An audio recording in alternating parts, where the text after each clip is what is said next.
Fazer slides bonitos com inteligência artificial ficou fácil demais. Em poucos cliques, a IA já te entrega uma apresentação visualmente muito bem resolvida. Para isso, você tem diversas ferramentas no mercado, como o Gamma, o Prezi e o recurso de apresentações a depender do plano da sua IA, se for pago ou não.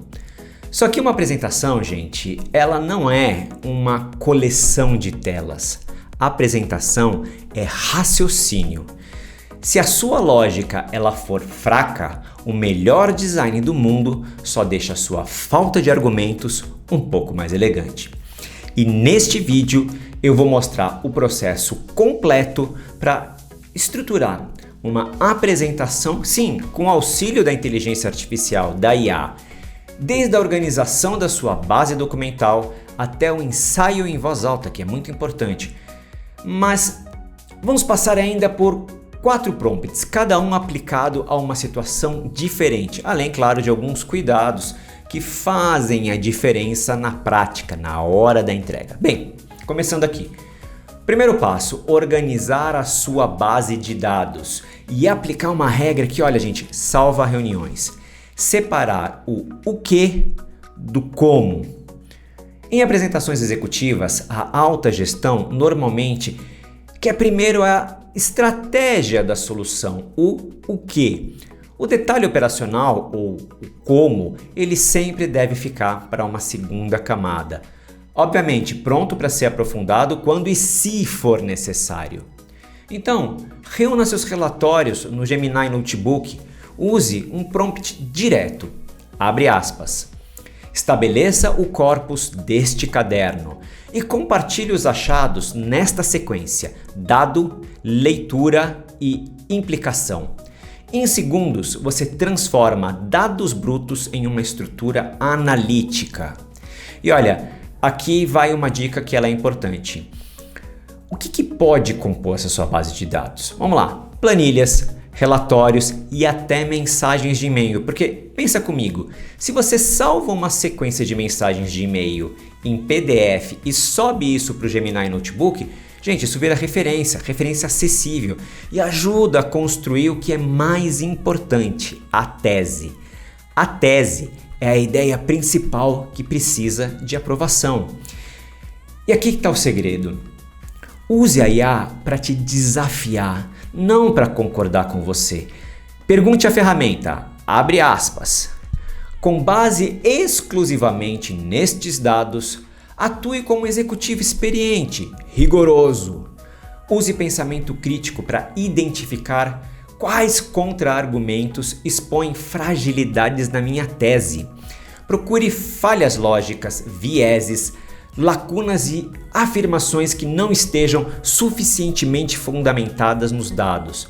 Fecha aspas. Bem, se a lógica persistir a esse teste, olha, aumentam muito as chances dela também resistir ao questionamento da sua audiência, seja ela qual for. E se por acaso os buracos aparecerem, bom para você, ainda dá tempo de consertar. Com a lógica testada, chegamos ao enredo. No mundo corporativo, você não precisa transformar toda a apresentação em um evento de marketing. Mas você pode usar estruturas narrativas que já são consagradas para organizar um pouco melhor o seu raciocínio.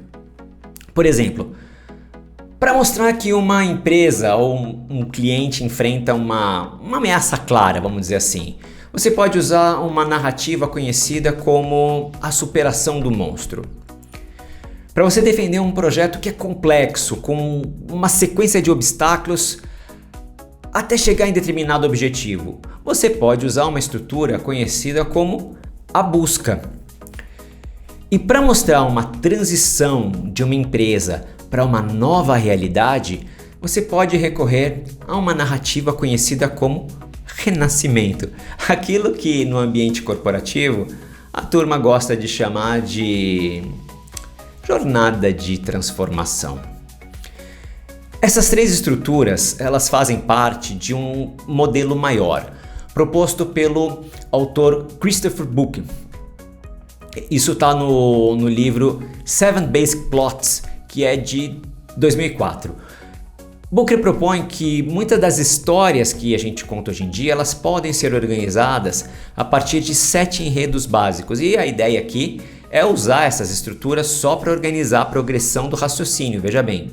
E o prompt para isso pode ser, mais uma vez, abre aspas, gente. Com base nos 7 enredos básicos propostos por Christopher Booker, analise o objetivo, o público e a tese central desta apresentação. Indique quais estruturas narrativas podem organizar melhor o raciocínio.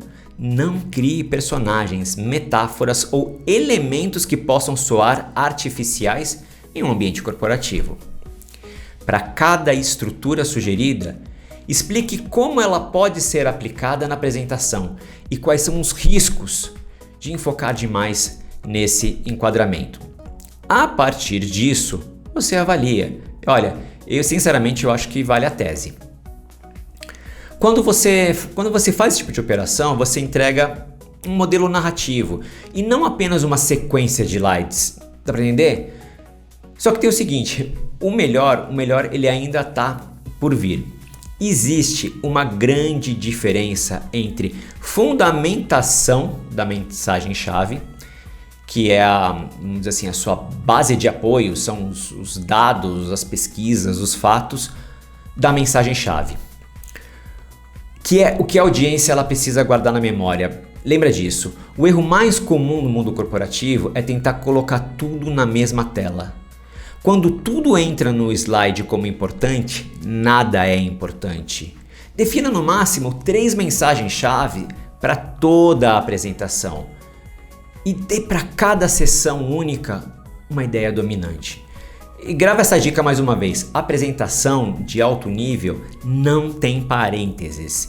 E aqui olha, eu não estou falando de esconder objeções legítimas, riscos, informações relevantes, o que eu estou falando é daqueles detalhes laterais que não ajudam a provar a tese e eles podem, vamos dizer assim, abrir caminhos desnecessários durante a reunião. Cada parênteses cria como se fosse uma nova estrada e essa estrada ela pode te levar com a sua apresentação para muito longe da decisão que você precisa construir naquele evento. Se uma informação ela não ajuda a provar o seu ponto central, ela não é um bônus, ela tem que estar fora.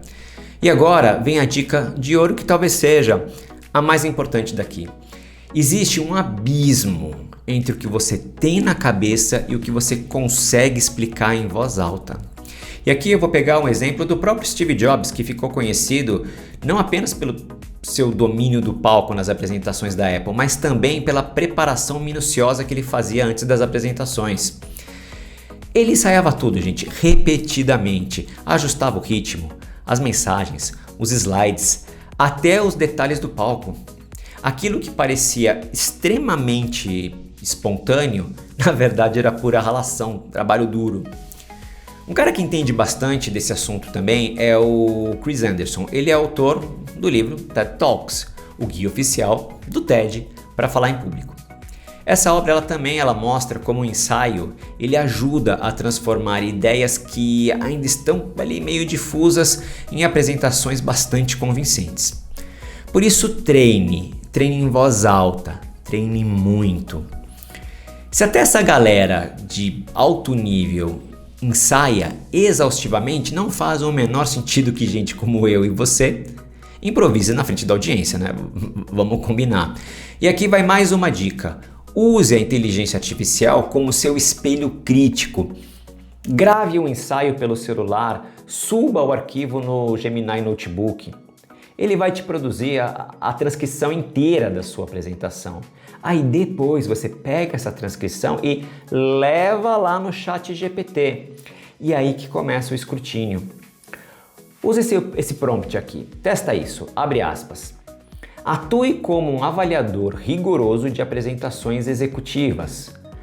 Analise a transcrição sem reescrever o texto e nem modificar a minha voz.